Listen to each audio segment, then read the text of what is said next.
Achan, can you explain to us the personality of His Grace Dr. Paulos Magregorius, as you personally know him from being a laity as Mr. Paul Vergis? Did you see that spark and radiance in Paul Vergis while you encountered him for the very first time? ഞാൻ Paul വർഗീസിനെ ആദ്യമായി കാണുന്നത് അദ്ദേഹം വൈദിക സെമിനാരി സന്ദർശിച്ച സമയമാണ്.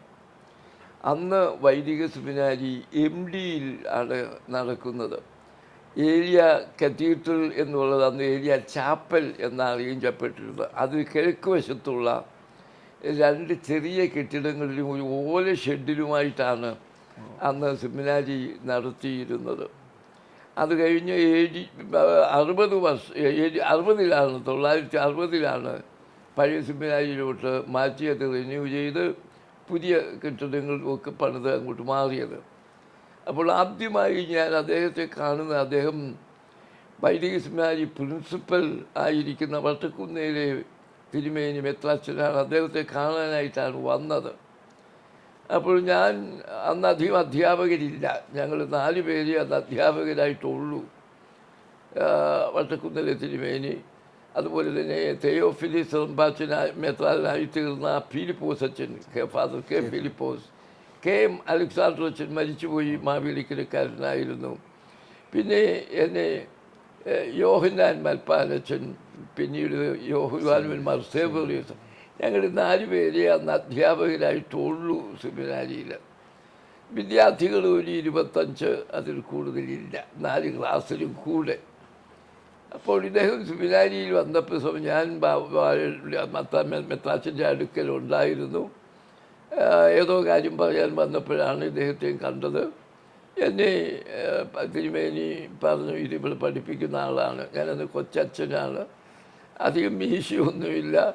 അദ്ദേഹം എന്നെ ഒന്ന് നോക്കി, ഞങ്ങൾ തമ്മിൽ ആദ്യമായി കാണുന്നതാണ്. എൻ്റെ ഒന്ന് പുഞ്ചിരിച്ചു, ഞാനും പുഞ്ചിരിച്ചു, കൈ ഒന്ന് കൈ കൊടുത്തു. അത് കഴിഞ്ഞ ശേഷം പിന്നെ പുറത്ത് വന്നപ്പോൾ ഞങ്ങൾ തമ്മിൽ സംസാരിച്ചു. അദ്ദേഹം അതെ, അദ്ദേഹം എത്യോപ്യയിലെ അധ്യാപകനായിട്ട് അവിടെ കഴിയുന്നു, തൃപ്പൂണിത്തുറയാണ് വീട് എന്നൊക്കെയുള്ള കാര്യങ്ങൾ പറഞ്ഞു. എന്നോട് ഒത്തിരി കാര്യങ്ങളൊക്കെ ചോദിച്ചു.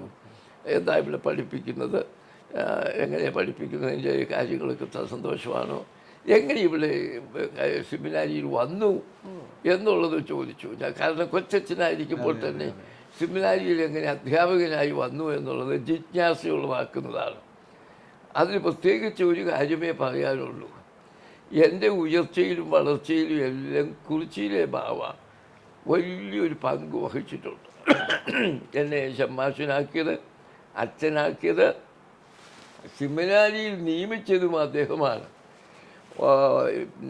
ബിഷപ്സ് കോളേജിൽ നിന്ന് ഞാൻ പൂർത്തിയാക്കി, അതിൻ്റെ റിസൾട്ട് പോലും വന്നില്ല. അതിനു മുമ്പ് എന്നെ സെമിനാരിയിലെ അധ്യാപകനായിട്ട് നിയമിച്ചു. അതുകൊണ്ടാണ് കൊച്ചച്ഛനായിട്ട് ചിലരന്ന് സംശയിച്ചിട്ട് ഞാൻ അവിടുത്തെ സീനിയർ സ്റ്റുഡൻ്റ് ആയിരിക്കുമെന്ന് പോലും ആ വിധത്തിൽ വന്നിട്ടുണ്ട്. അപ്പോൾ ഇദ്ദേഹം എന്നെ ഒരു കൊച്ചച്ഛൻ ഇവിടെ പഠിപ്പിക്കുന്നു എന്നുള്ളതിൽ വലിയൊരു സന്തോഷം തോന്നി. ഞങ്ങൾ തമ്മിൽ കണ്ടു പിരിഞ്ഞു, അങ്ങനെ അതങ്ങ് പോയി. പിന്നീട് അദ്ദേഹം ഇടയ്ക്ക് വരുമ്പോൾ താല്പര്യം തോന്നിയിട്ട് ചില സ്റ്റുഡൻസ് എല്ലാം കൂടെ ഞങ്ങൾ സ്റ്റുഡൻറ്റ് കമ്മ്യൂണിറ്റിയെ ഒന്ന് അഡ്രസ്സ് ചെയ്യണം എന്ന് പറഞ്ഞു. അങ്ങനെ അദ്ദേഹം സ്റ്റുഡൻറ്റ് കമ്മ്യൂണിറ്റിയെ അഡ്രസ്സ് ചെയ്തപ്പോഴാണ് ആദ്യമായിട്ട് അദ്ദേഹത്തിൻ്റെ പ്രസംഗപാഠവും അദ്ദേഹത്തിൻ്റെ ഈ മറ്റുള്ള കമ്മ്യൂണിക്കേഷനുള്ള അദ്ദേഹത്തിൻ്റെ വൈദഗ്ധ്യവും ഒക്കെ ആദ്യമായിട്ട് കേൾക്കുന്ന അവിടെയാണ്. അന്ന് സെമിനാരിക്ക് ഇതുപോലെയുള്ള മറ്റു സൗകര്യങ്ങളൊന്നുമില്ല. ചാപ്പലിൻ്റെ കിഴക്ക് വശത്ത് ഒരു വരാന്ത പോലെ നീളത്തിലുണ്ട്. അവിടെയാണ് ഞങ്ങൾ ജനറൽ അസംബ്ലി. ആകപ്പാടെ 30 പേരേ ഉള്ളൂ, അധ്യാപകരുൾപ്പെടെ. അപ്പോൾ ഇങ്ങനെ അവിടെ വെച്ച് കൂടി ഒരു നല്ല ടോക്ക്. വിഷയം ഞാൻ ഓർക്കുന്നില്ല, എങ്കിലും it was an impressive talk. ഇംഗ്ലീഷിലും മലയാളത്തിലും ഒന്നുപോലെ കൈകാര്യം ചെയ്യാവുന്ന ഒരാളാണ്.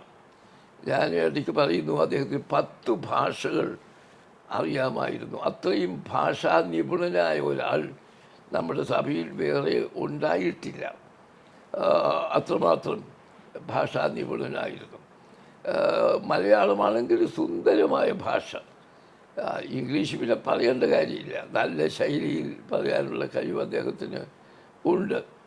ആ, അദ്ദേഹം അന്ന് പ്രസംഗം നടത്തി കഴിഞ്ഞതിന് പിന്നീട് ഞങ്ങൾ ആവശ്യപ്പെട്ട് അദ്ദേഹം വരുമ്പോൾ ചില സ്പെഷ്യൽ ക്ലാസ്സുകൾ അദ്ദേഹത്തിന് എടുക്കണം എന്ന് പറഞ്ഞ് അദ്ദേഹം അവധിക്ക് വന്ന സമയത്ത് അദ്ദേഹം സെമിനാരിയിൽ വന്ന് ചില ക്ലാസ്സുകൾ പൊതുവായിട്ട് എടുക്കുമായിരുന്നു. അങ്ങനെയാണ് സെമിനാരിയുമായിട്ടുള്ള അദ്ദേഹത്തിൻ്റെ ബന്ധം ഉണ്ടാകുന്നത്. പിന്നീട് പോയി പുറത്തെ ജോലി രാജിവെച്ചതിന് ശേഷമാണ് സെമിനാരിയിൽ അധ്യാപകനായിട്ട് അദ്ദേഹത്തെ നിയമിക്കുന്നത്. കുറിച്ചിയിലെ ബാവായിക്ക് അദ്ദേഹത്തോട് വലിയ താല്പര്യമായിരുന്നു. അദ്ദേഹത്തെ വിമർശിക്കുമായിരുന്നു. തിരുമേനിക്ക് ബാവായെ പേടിയുമായിരുന്നു. ബാവ ദേഷ്യപ്പെടുകയൊക്കെ ചെയ്യുമെന്നുള്ളത്. എങ്കിലും ബാവായ്ക്ക് ഇദ്ദേഹത്തോടൊരു അഫെക്ഷൻ യഥാർത്ഥമായിട്ടുണ്ടായിരുന്നു, എനിക്കതറിയാം.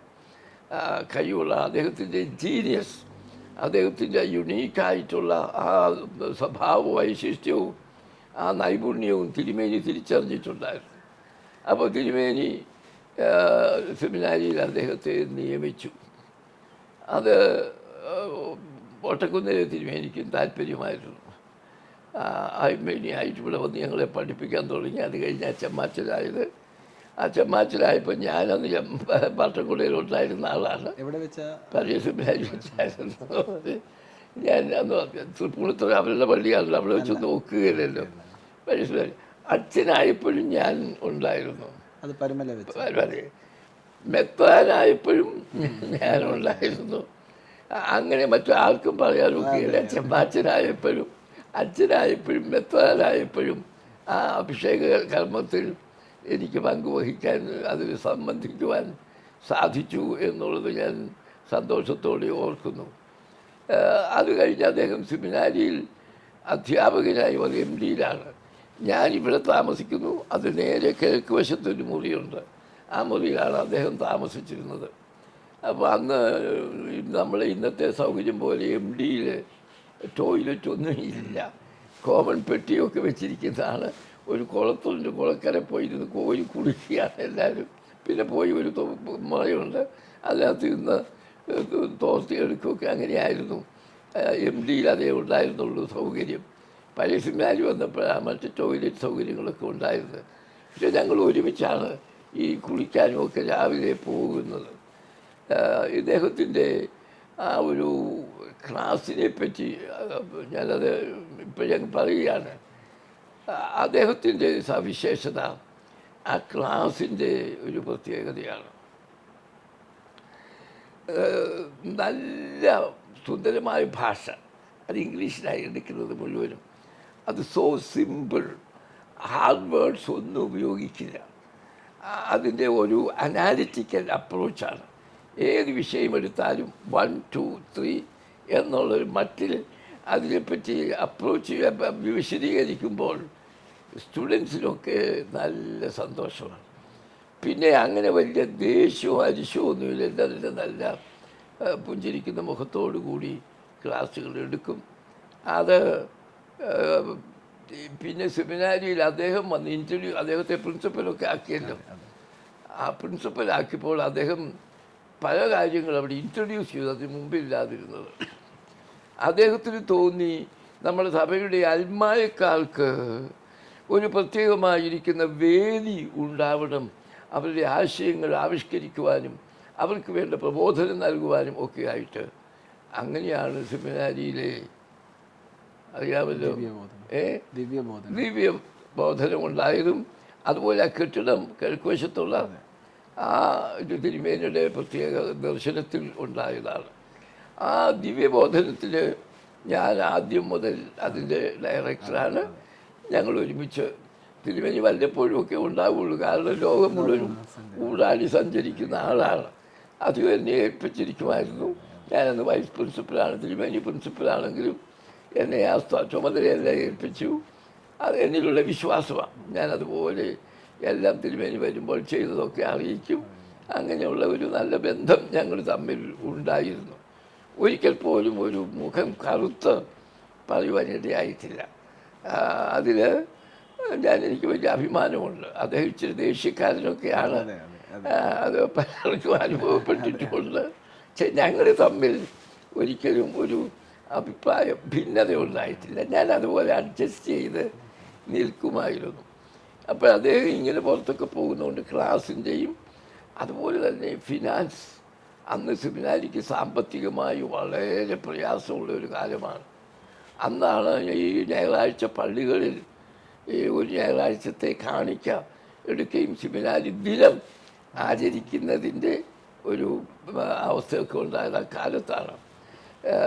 കാതോലിക്ക ദിനം സഭാദിനമാക്കിയല്ലോ അതിപ്പോഴും. അതുപോലെ നമുക്ക് സെമിനാരി ദിനമാക്കണം. അത് ബാവ എങ്ങനെ സമ്മതിക്കുമെന്നൊക്കെ ഉള്ളതായിരുന്നു. കാരണം മറ്റതിനെ അഫക്റ്റ് ചെയ്യുമല്ലോ. അപ്പോൾ അതുകൊണ്ട് എങ്ങനെ വരും എന്നൊരു ചിന്തയുണ്ടായിരുന്നു. ഏതായിരുന്നാലും എന്നോടൊരു വാത്സല്യമുണ്ട്. പിന്നെ തിരുമേനിയും ചെന്ന് പറഞ്ഞ് അത് സാധിച്ചു. അങ്ങനെ സെമിനാരി ദിനം ആചരിക്കുവാൻ ഇടയായി തുടങ്ങിയപ്പോൾ മുതൽ സാമ്പത്തികത്തിന് മറ്റേ മുമ്പ് സെമിനാരിക്ക് നിലമുണ്ടായിരുന്നു. പണ്ട് കാലത്ത് സെമിനാരി നിലം അതൊക്കെ പോയി, നമുക്കൊന്നുമില്ല വരുമാനം. അങ്ങനെ ഇരിക്കുമ്പോഴാണ് പിന്നെ വിദ്യാർത്ഥികൾ തരുന്ന ഫീസ് കൊണ്ടൊക്കെയാണ് കഴിഞ്ഞുകൂടിയത്. കാതോലിക്ക ദിനത്തിൽ നിന്നൊരു ഷെയറും കിട്ടും. ഇത്രയേ ഉണ്ടായിരുന്നുള്ളൂ. മറ്റൊരു ഇങ്ങനെ ഉണ്ടാക്കിയതാണ്. പിന്നെ തിരുമേനിയുടെ കാലത്താണ് പുതിയ ബിൽഡിങ് വെച്ചത്. അതിന് അദ്ദേഹത്തിൻ്റെ വലിയ കോൺട്രിബ്യൂഷനുണ്ട്. എന്ന് പറഞ്ഞാൽ he had much contact with outside churches. അവരെ സമീപിച്ച് അവരിൽ നിന്നുള്ള സഹായം കിട്ടിയല്ല. തിരുമേനിയുടെ പോക്കറ്റിൽ നിട്ടു എന്നല്ല ഞാൻ പറഞ്ഞത്. അദ്ദേഹം മുഖാന്തിരം സെമിനാരിക്ക് അങ്ങനെ പുതിയ ബിൽഡിങ്സ് ഉണ്ടാകുവാൻ സാധിച്ചു. പുതിയ ലൈബ്രറി, സെമിനാരി ഒരു പുതിയ അധ്യായത്തിലേക്ക് കടന്നു തിരുമേനിയുടെ കാലത്ത്. അതാണ് എനിക്ക് അതേപറ്റി പറയും. ചോദ്യങ്ങൾ ചോദിച്ചാൽ കൂടുതലായിട്ട് പറയാം. അച്ഛൻ്റെ പേഴ്സണൽ അക്കാഡമിക് കരിയറിൽ, അതായത് തിയോളജിക്കൽ കരിയറിൽ തിരുമേനിയുടെ എത്രമാത്രം കോൺട്രിബ്യൂഷൻ അല്ലെങ്കിൽ സപ്പോർട്ട്, മോട്ടിവേഷൻ ഉണ്ടായിരുന്നു? എന്നോട് വളരെ താല്പര്യവും എൻ്റെ പ്രസംഗങ്ങൾക്ക് പ്രോത്സാഹനവും ഞാൻ എഴുതുന്നതിന് എനിക്ക് വളരെ ഇൻസെൻറ്റീവ് തരികയും ചെയ്യുമായിരുന്നു. എന്നാൽ അധികം ഒരു തിയോളജിക്കലായിട്ട് എൻ്റെ മേൽ വലിയൊരു സ്വാധീനം വരുത്താൻ ഇടയായിട്ടില്ല. കാരണം ഞാൻ എൻ്റേതായിരിക്കുന്ന ലോകത്തിലേക്ക് അങ്ങ് എസ്റ്റാബ്ലിഷ്ഡ് ആയിക്കഴിഞ്ഞു. എന്നാലും പല കാര്യങ്ങളിലും, പ്രത്യേകിച്ച് സഭയെപ്പറ്റിയുള്ള അദ്ദേഹത്തിൻ്റെ ദർശനം, അത് എനിക്ക് കുറേയൊക്കെ എന്നെയും സ്വാധീനിച്ചിട്ടുണ്ട്. അതുപോലെ തന്നെ ഒരു പേഴ്സണൽ കമ്മിറ്റ്മെൻറ്റ്, ഇങ്ങനെയൊക്കെയുള്ള കാര്യങ്ങളിൽ. ഹയർ സ്റ്റഡീസിൽ എപ്പോഴെങ്കിലും അത് എൻ്റെ ഹയർ സ്റ്റഡീസിന് തിരുമേനി, അത് ഞാൻ പറയാം, വളരെ പേരുടെ ഹയർ സ്റ്റഡീസിന് തിരുമേനി വഴി തുറന്നിട്ടുണ്ട്. അതൊരു വലിയ കാര്യമാണ്. എവിടെയൊക്കെ റഷ്യയിൽ അയച്ചു. റഷ്യയിൽ അയച്ച ഒരാളാണ് ഇപ്പോഴത്തെ ബാവ. അത് കഴിഞ്ഞ് അദ്ദേഹത്തെ റോമിലേക്ക് അയച്ചു. ഇങ്ങനെയുള്ളത്. അതുപോലെ റഷ്യയിലേക്ക് അയച്ച മറ്റൊരാൾ മാത്യു വൈദ്യൻ, അച്ഛൻ മാവേലിക്കലുള്ള ആൾ. പിന്നെ ഒരാൾ ബാവായുടെ തേഫലിസ്റ്റിൻ്റെ ജ്യേഷ്ഠൻ്റെ മകനായിരുന്നു മാവേലിക്കൽ. പുള്ളി മരിച്ചുപോയി. അങ്ങനെ റഷ്യയിൽ അയച്ചു. കുറേ പേരെ അദ്ദേഹം ഈ റോമിലേക്ക് അയച്ചു. റോമിലേക്ക് അയച്ചവരുടെ കൂട്ടത്തിൽ ഇപ്പോഴത്തെ ബാബായും വരുന്നത് അങ്ങനെ അയക്കപ്പെട്ടവരുടെ കൂട്ടത്തിലാണ്. അതുപോലെ തന്നെ കെ എം ജോർജ് അച്ഛന് അദ്ദേഹത്തിൻ്റെ ഒത്തിരി ഇൻഫ്ലുവൻസ് ഉണ്ടായിട്ടുണ്ട്. വേദശാസ്ത്രപരമായിട്ടും ഒക്കെ ഇന്ന് പൗലോസ് ഗ്രിഗോറിയോസിൻ്റെ ഒരു വ്യക്തിത്വത്തെക്കുറിച്ചും അതുപോലെ അദ്ദേഹത്തിൻ്റെ വേദശാസ്ത്രത്തെക്കുറിച്ചും പറയുവാൻ കഴിയുള്ള ഒറ്റയാളുണ്ടെങ്കിൽ അത് കെ എം ജോർജ് അച്ഛനാണ്. അദ്ദേഹത്തിൻ്റെ ക്ലാസ് സ്റ്റുഡൻ്റാണല്ലോ, ആ നിലയിലും ആയിട്ടുണ്ട്. പിന്നെ മറ്റൊത്തിരി സ്റ്റുഡൻസ് ഉണ്ടെങ്കിലും കെ എം ജോർജ് അച്ഛനൊരു ഗ്രാസ്പ് ചെയ്യാനായിട്ടുള്ളൊരു അസാധാരണ കഴിവും അതുണ്ടായിരുന്നത് കൊണ്ട് തിരുമേനിയുടെ ഒരു ലിറ്റോ ആയിട്ട് നമുക്ക് എടുക്കാം കെ എം ജോർജ് അച്ഛനെ. തിരുമേനി അങ്ങനെ ആ ഒരു വിധത്തിൽ ചെയ്തിട്ടുള്ളതാണ് എനിക്ക് പറയാനുള്ളത്. മറ്റു പലരെയും അദ്ദേഹം പ്രോത്സാഹിപ്പിച്ച് പഠിപ്പിക്കാൻ അയച്ചു. മറ്റു വൈദ്യൻ്റെ കാര്യം ഞാൻ പറഞ്ഞു. അതുപോലെ മറ്റു പിന്നെ ഗബ്രിയേൽ തിരുമേനി അയച്ചതാപുറത്ത് പഠിക്കാനായിട്ട്. അങ്ങനെ ഒരു പൊട്ടൻഷ്യൽ ഉണ്ടെന്ന് കാണുന്നവരെയൊക്കെ പുറത്ത് അപ്പോഴും വായിക്കാൻ തിരുമേനി എപ്പോഴും സന്നദ്ധമായിരുന്നു.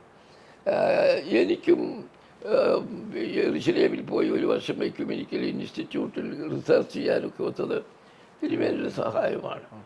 തിരുമേനി അതിനുവേണ്ടി വഴി തെളിച്ചു തന്നതാണ്. അങ്ങനെ എല്ലാവരെയും അത് ഒരു പ്രത്യേക പരിഗണനയൊന്നും കൂടാതെ ഇറസ്പെക്റ്റീവ് ഓഫ് അതങ്ങനെ ചെയ്യുന്ന ഒരാളായിരുന്നു. പൗലോസ് മാർ ഗ്രിഗോറിയസ് തിരുമേനി പ്രത്യേകിച്ചും ഓർത്തഡോക്സ് തിയോളജിക്കൽ സെമിനാരി കോട്ടയത്തിൻ്റെ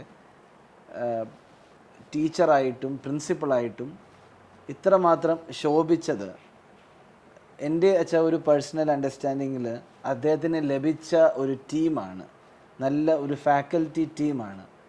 കാരണം പലപ്പോഴും അച്ഛൻ പറഞ്ഞതുപോലെ he was world committed leader, he was a global leader. So most of the time he used to be with the outside world. അപ്പം അദ്ദേഹത്തിൻ്റെ ബാക്ക് ബോൺ എന്ന് പറയുന്നത് ആ സെമിനാരിയിലെ അവിടെ താമസിച്ച് ഈ കുട്ടികളുമായിട്ട് സെമിനാരി സ്റ്റുഡൻസുമായിട്ട് നല്ല രീതിയിൽ അദ്ദേഹത്തിൻ്റെ ബാക്ക് ബോൺ ആയിരുന്ന ഫാക്കൽറ്റി ടീമാണ്. അപ്പോൾ തീർച്ചയായിട്ടും അച്ഛൻ അതിൻ്റെ ഒരു പ്രധാനമായ അതെ അതെ ഞാൻ വാസ്തവത്തിൽ ഐ വാസ് വൈസ് പ്രിൻസിപ്പൽ. അപ്പോൾ പ്രിൻസിപ്പൽ ഇല്ലാത്തപ്പോഴെല്ലാം വൈസ് പ്രിൻസിപ്പൽ. അത് പ്രിൻസിപ്പലിൻ്റെ ചുമതലയെല്ലാം ഞാനാണ് നടത്തിയത്. ഈ സാമ്പത്തിക പിരിവിൻ്റെ കാര്യത്തിലൊക്കെ എനിക്ക് ഈ പള്ളികളിലെല്ലാം ബന്ധമുണ്ട്. കൺവെൻഷൻ പോയി കേരളത്തിലുള്ള എല്ലാ പള്ളികളിലും. അതുകൊണ്ട് എനിക്ക് അത് വിജയപ്രദമാക്കുവാൻ തക്കവണ്ണം അച്ഛന്മാരെ സംഘടിപ്പിക്കുന്നതിനും സ്റ്റുഡൻസിനെ അതിന് തലയാഴ്ച പോയി അയക്കുന്നതിനും ഇതിൻ്റെ പദ്ധതിയൊക്കെ ഞാൻ ആവിഷ്കരിച്ചതാണ്. ഞാൻ എന്നെ തന്നെ പറയുവാനായിട്ടല്ല. തിരുമേനിക്കത് വലിയ സന്തോഷമായിരുന്നു. ഇതിൻ്റെ സാമ്പത്തിക ഭദ്രത കുഴപ്പമൊന്നും കൂടാതെ നടത്തുവാൻ ഇൻ ഹിസ് ആബ്സെൻസ് അതെല്ലാം ടേക്കൻ കെയർ ഓഫ്. ഒരു പ്രയാസവും ഇല്ലാതുണ്ടായിരുന്നു. പിന്നെ സെമിനാരിയിൽ അദ്ദേഹത്തിൻ്റെ ഒരു വലിയ കോൺട്രിബ്യൂഷൻ എന്ന് പറയുന്നത് ഒരു പുതിയ ചൈതന്യം സെമിനാരിക്ക് വന്നു. മുമ്പ് ഈ അതായത് ആംഗ്ലിക്കൻ വെസ്റ്റേൺ സെമിനാരിയുടെ ഒരു ശൈലിയും ഛായയും അതിൻ്റെ ഒരു കളറിങ്ങും ഒക്കെ ആയിരുന്നു. അത് മാറിയിട്ടൊരു ഓർത്തഡോക്സ് സെമിനാരി എന്നുള്ള ആ ഒരു വിധത്തിലേക്ക് ഇതിനെ മാറ്റുവാൻ ഇദ്ദേഹത്തിൻ്റെ സംഭാവന വലുതാണ്.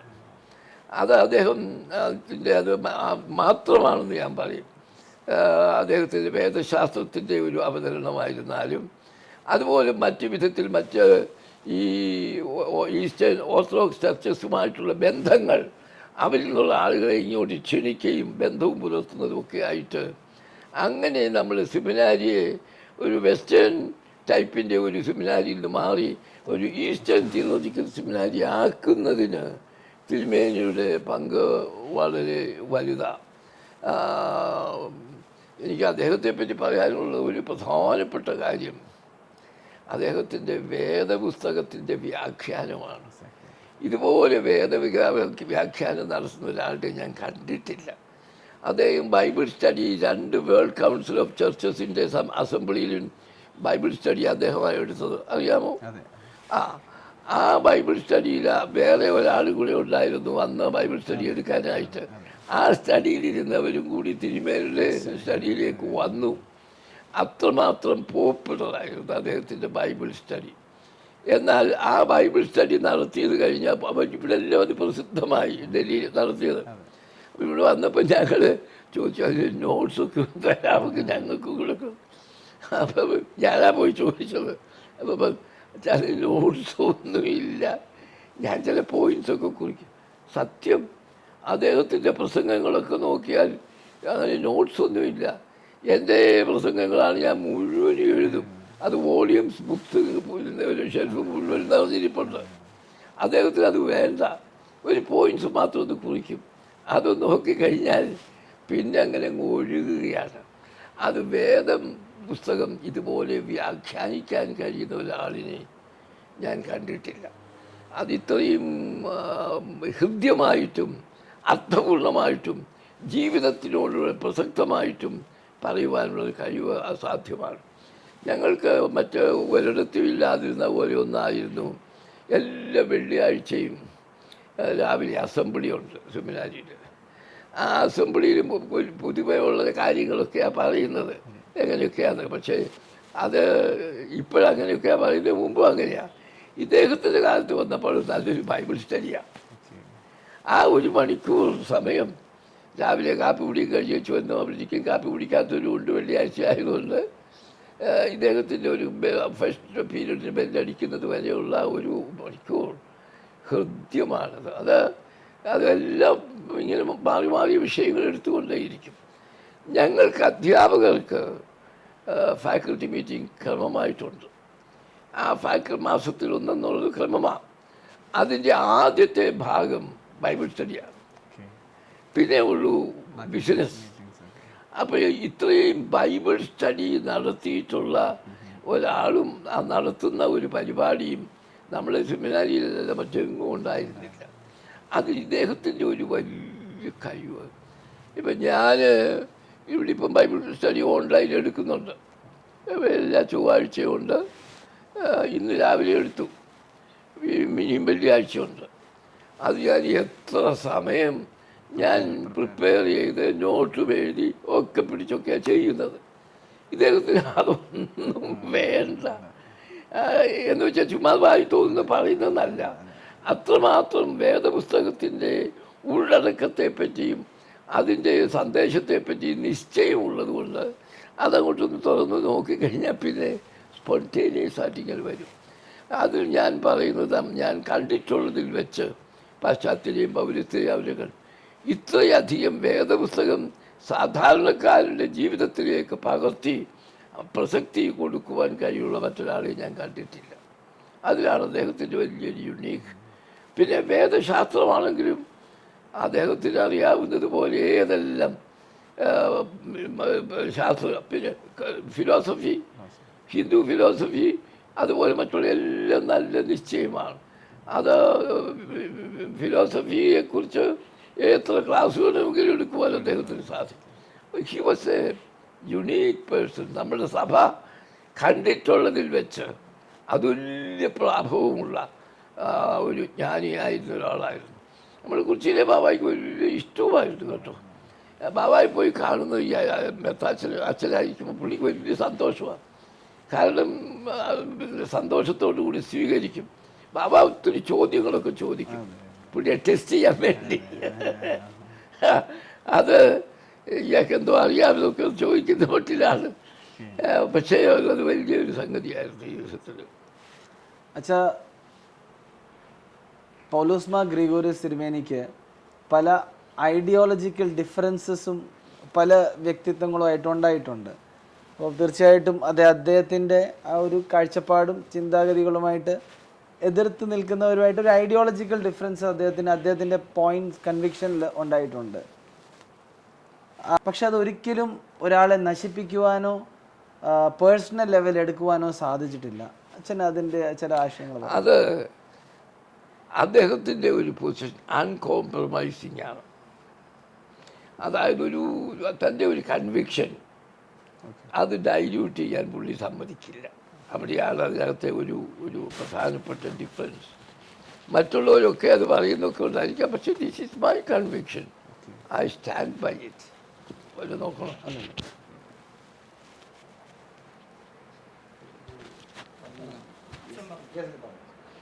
I stand by it.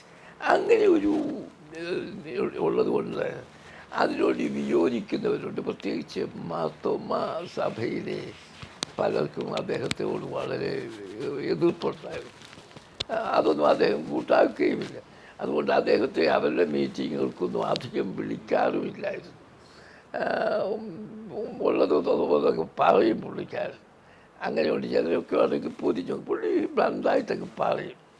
He was open hearted without any hypocrisy. അതുകൊണ്ട് അങ്ങനെ കുറേ പേര് പലരും നമ്മുടെ സഭയിലും ചില ആൾക്കാർക്ക് താല്പര്യമില്ലായിരുന്നു പുള്ളിയോട്, എനിക്കറിയാം. So what are the 3 qualities of Mar Gregorius that you will share to the coming generation? ഒന്നാമത്തെ ഒരു കാര്യം ഞാൻ അദ്ദേഹത്തിൽ കണ്ടിട്ടുള്ളത് ഹിസ് സിംപ്ലിസിറ്റി, ലാളിത്യം. ജീവിതശൈലിയിലും മറ്റെല്ലാ കാര്യങ്ങളിലും എന്തുമാത്രം പണം വേണമെങ്കിലും അദ്ദേഹത്തിനുണ്ട്. ഡ്രസ്സാണെങ്കിൽ വളരെ ആദ്യകാലത്ത് കാറേ ഇല്ല, വാഹനത്തിലൊക്കെ പറ്റുള്ളൂ ഇങ്ങനെ ടാക്സി. പിന്നെ ഒരു വാഹനം വാങ്ങിച്ചത്. നമ്മുടെ ചില മെത്രാച്ചന്മാർ ഇപ്പോഴുള്ളത് എനിക്കറിയാം, ഇടയ്ക്കിടയ്ക്ക് പുതിയ കാറുകൾ വരുമ്പോൾ ഇങ്ങനെ മാറിക്കൊണ്ടിരിക്കുകയാണ് മോഡൽ. ഇതൊന്നുമില്ലായിരുന്ന ഒരാളാണ്. ആ മുറിയിൽ ചെന്ന് മുകളിൽ ചെന്ന് നോക്കിയാലും അവിടെ യാതൊരു പറയുന്ന വിധത്തിലുള്ള ആർഭാടങ്ങളൊന്നുമില്ലാത്ത സിമ്പിൾ ലൈഫ് എന്നുള്ളത് അദ്ദേഹത്തിൽ നിന്ന് നമ്മൾ പഠിക്കേണ്ട ഒന്നാണ്. എന്നാൽ പണം ധാരാളം ഉള്ള ഒരാളാണ്. കയ്യിൽ എത്ര വേണമെങ്കിലും അദ്ദേഹത്തിന് വരുത്താം. അതല്ല, മറ്റൊന്ന്, ഈ എത്യോപ്യയിലെയും പറ്റുമൊക്കെ ജോലി വിറ്റിട്ട് ഇവിടെ വന്നത് എങ്ങനെയാണ്? വലിയൊരു ശമ്പളം ഉണ്ടായിരുന്ന ഒരാളാണ്. എത്യോപ്യൻ ചക്രവർത്തിയുടെ സിൽബന്തി അദ്ദേഹത്തിൻ്റെ പരിഭാഷകരായിട്ടൊക്കെ കൂടെ പോയിട്ടുള്ള ഒരാളും അത്ര ഉന്നതമായ സ്ഥാനവും വലിയ ശമ്പളവും അതെല്ലാം വിട്ടിട്ട് ഈ സഭയെ സേവിക്കാൻ വന്നത് സാമ്പത്തികമായിട്ടുള്ള യാതൊരു അറ്റാച്ച്മെൻറ്റും ഇല്ലാത്ത, മരിച്ചപ്പോഴൊന്നുമില്ല. അത് അദ്ദേഹത്തിൻ്റെ ഒരു വലിയ മഹത്വം. പലരും വിചാരിക്കുന്നത് അദ്ദേഹത്തിന് ഒത്തിരി ഒന്നുമില്ലായിരുന്നു. അത് ഒരു വലിയ സംഗതിയാണ് സിംപ്ലിസിറ്റി എന്നുള്ളത്. രണ്ടാമത് അദ്ദേഹത്തെ ഞാൻ കാണുന്നത് മറ്റുള്ളവരെ പ്രോത്സാഹിപ്പിക്കുന്നതിന് താല്പര്യമുണ്ട്. ഈ നമ്മുടെ സഭയിലുള്ള എത്രയോ പേരെയാണ് പുറത്തു വിട്ട് പഠിപ്പിച്ചത്. ഇന്നുള്ള കാതോലിക്ക ബാബ ഉൾപ്പെടെ മെത്രാന്മാരായിരിക്കുന്ന പലരെയും, അച്ഛന്മാരായിരിക്കുന്ന മാത്യു വൈദ്യനെ ഉൾപ്പെടെ, അതുപോലെ ചിലരൊക്കെ മരിച്ചു പോയിട്ടുണ്ട്. ഇവരെയൊക്കെ വിദേശത്തയച്ച് പഠിപ്പിക്കുന്നതിനും അവരുടെ വളർച്ചയിലും പുരോഗതിയിലും പ്രത്യേകം സന്തോഷങ്ങൾ. ചിലരുണ്ട് മറ്റുള്ളവരുടെ വളർച്ചയിൽ താല്പര്യമില്ലാത്തവർ, തങ്ങൾ എല്ലാം ഇങ്ങനെ ആയിരിക്കുക എന്ന് മാത്രം വിചാരിക്കുന്ന സ്വാർത്ഥമതികളുണ്ട്. എന്നാൽ ഇദ്ദേഹം അങ്ങനെ ആയിരുന്നില്ല. എനിക്ക് തോന്നിയിട്ടുള്ള രണ്ടാമത്തെ കാര്യം, എന്നെയും വളരെയധികം പ്രോത്സാഹിപ്പിച്ചിട്ടുണ്ട്. ഞാനത്ര വലിയ ജീനിയസ് ഒന്നുമല്ല, ജസ്റ്റ് പഴുതേ പക്ഷേ എന്നെ വളരെ കാര്യമായിട്ട് എപ്പോൾ വന്നാലും ജോഷുവച്ച എങ്ങനെയൊക്കെ ഇരിക്കുന്നു കാര്യങ്ങൾ. ഇവിടെ വന്നിട്ടുണ്ട്. എൻ്റെ വൈഫിനെ വലിയ സന്തോഷമായിരുന്നു, അറിയാമേ എന്നൊക്കെ പറഞ്ഞ് വിളിക്കുകയും അതുപോലെ എൻ്റെ പിള്ളേരുടെ കാര്യത്തിൽ പോലും മോനൊന്ന് കൊച്ചാ അവിടെ ചെന്ന് കണ്ടേച്ച് വന്ന വലിയ സന്തോഷമായിരുന്നു. അങ്ങനെ കുഞ്ഞുങ്ങളോട് പ്രത്യേക താല്പര്യമുണ്ടായിരുന്ന ഒരാളാണ്. അതേത് വീട്ടിൽ ചെന്നാലും കൊച്ചുങ്ങളങ്ങ് അടുക്കും, അതേപോലെ മടിയിൽ വയ്ക്കും, അവരോട് വർത്തമാനം പറയും. അത് ഈ വ്യക്തിബന്ധം പുലർത്തുന്നതിനുള്ള അദ്ദേഹത്തിൻ്റെ ഒരു കഴിവാണ്. അതാണ് എനിക്ക് തോന്നിയിട്ടുള്ള രണ്ടാമത്തെ കാര്യം. അതാ ഒരു വിധത്തിൽ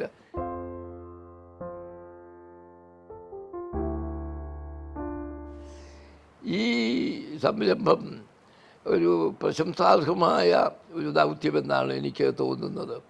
കാരണം പൗലോസ് മാർ ഗ്രിഗോറിയോസ് തിരുമേനിയെ ലോകം മുഴുവനും അറിയേണ്ട ഒരു വ്യക്തിയാണ്. കാരണം ഒരു നൂറ്റാണ്ടിൽ, ഒരു തലമുറയിൽ ഇതുപോലെ തുല്യനായ ഒരു വ്യക്തി അങ്ങനെ ഉണ്ടായെന്ന് വരില്ല. അപ്പോൾ നമുക്ക് മലങ്കര സഭയുടെ ഒരു മഹാഭാഗ്യമായിരുന്നു അദ്ദേഹത്തിൻ്റെ സേവനവും അദ്ദേഹത്തിൻ്റെ സാന്നിധ്യവും എല്ലാം. അപ്പോൾ അദ്ദേഹത്തെക്കുറിച്ച്, ആ പ്രഭാവനായിരിക്കുന്ന അദ്ദേഹത്തെക്കുറിച്ച് ലോകം മുഴുവനും അറിയുവാൻ ഇങ്ങനെ ഒരു പരിശ്രമം നടത്തുന്നത് തികച്ചും ശ്ലാഘനീയമാണ്. അതിൽ എനിക്ക് ഒരു പങ്ക് വഹിക്കുവാൻ അവസരം തന്നതും ഞാൻ പ്രത്യേകം നന്ദിയോടെ സ്തുതിക്കുന്നു. കാരണം ഇന്ന് അദ്ദേഹത്തെക്കുറിച്ച് ദീർഘകാലം ഇത്രയും പരിചയമുള്ളവരാരും ഇന്ന് ജീവിച്ചിരിപ്പില്ല. അതുകൊണ്ട് ഏതായിരുന്നാലും ഞാൻ അദ്ദേഹത്തെ ആദരിക്കുന്ന, വളരെ ബഹുമാനിക്കുന്ന ഒരാളാണ്. അദ്ദേഹം വൈദിക സെമിനാരിക്ക് വേണ്ടി ചെയ്തിട്ടുള്ള സേവനത്തെപ്പറ്റി മറ്റാരെയുംക്കാൾ കൂടുതൽ എനിക്കറിയാവുന്നതാണ്. അതുപോലെ നമ്മുടെ സഭയ്ക്കും വേണ്ടി ചെയ്തിട്ടുള്ളത്. അങ്ങനെയുള്ള ഒരാളിനെപ്പറ്റി ലോകം മുഴുവൻ അറിയണം, സഭാമക്കളും അത് നന്നായിട്ട് അറിയേണ്ടതാണ്. അതുകൊണ്ട് ആ ഒരു വിധത്തിൽ ഇത് മറ്റു ചിലർക്കൊക്കെ അസൂയ തോന്നാം, ഇദ്ദേഹത്തെ ഉയർത്തി കാണിക്കുന്നത്. അതെല്ലാം ഇപ്പോഴും ഉണ്ടായിട്ടുണ്ട്, ഇപ്പോഴും ഉണ്ട് ഈ നിലയിൽ. പക്ഷേ അദ്ദേഹത്തിൻ്റെ ആ ഉന്നതമായ നിലവാരവും സ്ഥാനവും അംഗീകരിച്ച് അതിനെ വേണ്ട വിധത്തിൽ ജനങ്ങളിലേക്ക് എത്തിക്കുവാനുള്ള ഈ ശ്രമം തികച്ചും അഭിനന്ദനീയമാണ്. ദൈവം അനുഗ്രഹിക്കട്ടെ.